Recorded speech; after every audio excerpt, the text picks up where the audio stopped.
Hey everybody, Sean and Allison here from Spoken Garden. Today we're going to clean up our sunflower patch and see if we can save some of the sunflower heads for seeds for the birds. Yeah, it's a great idea to save any flower heads you can, and we'll talk more about that in a bit, but go ahead and hit that subscribe button down below so you don't miss out on every daily video.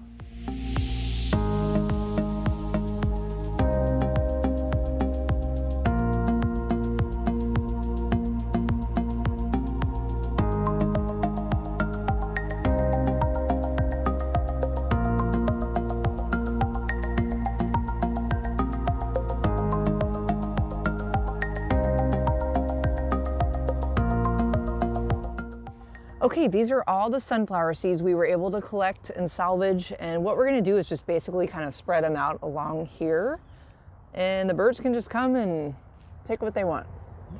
You can actually see they've already been picking this one clean.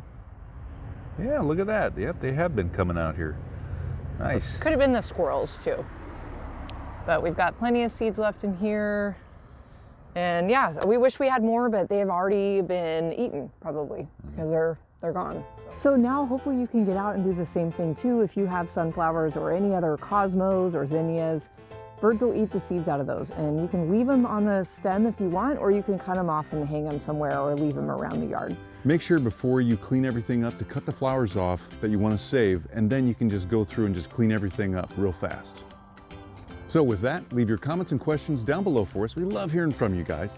Give us that thumbs up, let us know we're doing a good job, and subscribe to our channel so you get updates on our latest videos. And we'll be back tomorrow with our Friday plant chat, highlighting another new plant from around the yard. So come on back to see what we're highlighting, and we will see you tomorrow. See you tomorrow, everybody. Bye, everybody. Bye-bye.